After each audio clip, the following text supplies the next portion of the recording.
इसका first chapter यदि अपन discuss करें तो इसमें जनरल इंट्रोडक्शन अगर होता है, यानी कि सेल्स का जो इंट्रोडक्शन होगा, यहाँ से सेल क्या करती है। जनरल इंट्रोडक्शन में अपन सबसे पहले किसी डीएनए स्ट्रैंड को, सबसे पहले अपन मेन मैकेनिज्म की स्टार्टिंग की बात करें तो रेप्लिकेशन को पढ़ते हैं यहाँ से।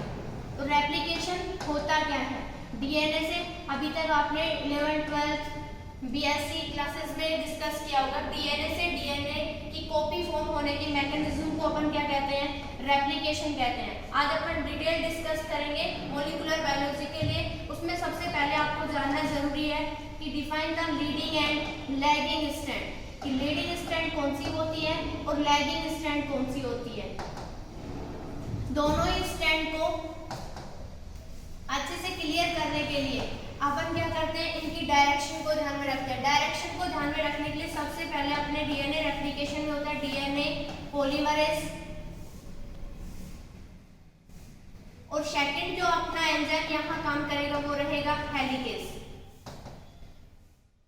हेलिकेज क्या करता है, डीएनए पॉलीमरेज डीएनए की चेन का सिंथेसिस करवाने का काम करता है। हेलिकेज क्या करता है, चेन को मेल्टिंग करवाने का काम करता है। अब अपने यहाँ से जैसे कि कोई डबल स्ट्रैंडेड क्या रहता है अपने पास डीएनए, एक डीएनए की डायरेक्शन 5 प्राइम टू 3 प्राइम रहती है, तो सेकंड स्ट्रैंड की डायरेक्शन 3 प्राइम टू 5 प्राइम अगर होती है। यदि यहाँ पे डीएनए सिंथेसिस हमेशा ऑलवेज अगर 5 prime to 3 prime direction.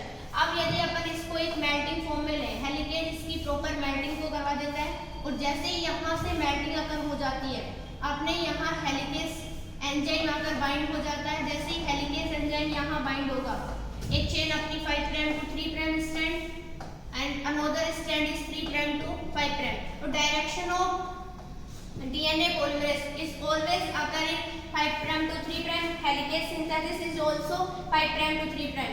Then DNA direction is also 5 prime to 3 prime, but helicase की डायरेक्शन अपने पास ये ही रहती है। तो ये यहाँ तो क्या होता है कि हेलिकेज की direction and DNA polymerase direction दोनों ही डायरेक्शन क्या रहेंगी, सेम। तो if the direction of DNA polymerase and the direction of helicase both are same, then they are form leading strand. And यदि ये जो डायरेक्शन है 5 प्राइम टू 3 प्राइम, यहाँ से देखो डीएनए का सिंथेसिस तो 5 प्राइम टू 3 प्राइम हो रहा है, बट जो हेलिकेज का सिंथेसिस है वो अपोजिट डायरेक्शन में होने के कारण यहाँ जो 5 प्राइम है वो अपोजिट डायरेक्शन में हो गया। इसलिए ये जो डायरेक्शन है ये सेम ना होने के कारण ये कैसी डायरेक्शन की फॉर्म में है, अपोजिट डायरेक्शन में।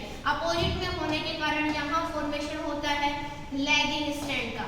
ये अपने पास लीडिंग और लैगिंग 2 टाइप्स की स्ट्रैंड का फॉर्मेशन होता है। इसके बाद यदि अपन बात करें यहाँ से जैसे ही लीडिंग एंड लैगिंग स्ट्रैंड का फॉर्मेशन कंप्लीट होता है, अपने पास यहाँ अगर किए जाते हैं कुछ फैक्टर। सबसे पहला फैक्टर अपन रेप्लिकेशन को करवाने के लिए ओरी लेते हैं, जो क्या करता है, ओरिजिन ऑफ रेप्लिकेशन को अकर करवाता है।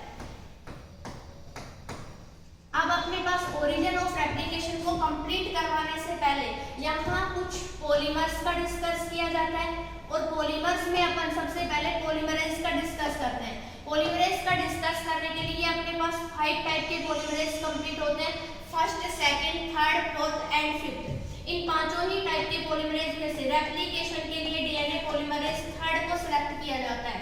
ऐसा इसलिए होता है क्योंकि इसके पास 5 prime to 3 prime exonuclease activity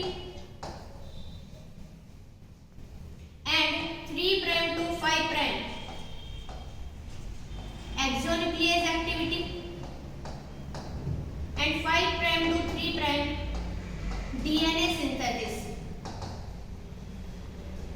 तीनों ही फंक्शन करने की कैपेसिटी इसके अंदर प्रेजेंट होती है। इसलिए डीएनए रेप्लिकेशन को अकर करवाने के लिए डीएनए पॉलीमरेज थर्ड को सिलेक्ट किया जाता है। डीएनए पॉलीमरेज थर्ड को सिलेक्ट करने के बाद अपन रेप्लिकेशन को स्टार्ट करते हैं। सबसे पहले बात करें कि रेप्लिकेशन इन प्रोकैरियोट्स की, तो प्रोकैरियोट सेल है वो हमें पता है, आप 9-10 से पढ़ते हुए आए हो कि प्रोकैरियोट्स की जो सेल होती है वो सर्कुलर फॉर्म में प्रेजेंट होती है।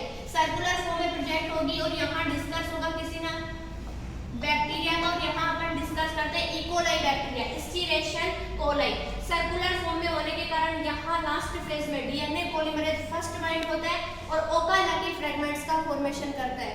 तो ये अपने रेप्लिकेशन का जनरल इंट्रोडक्शन है। कल से रेप्लिकेशन की टोटल मैकेनिज्म कैसे होती है। Thank you so much.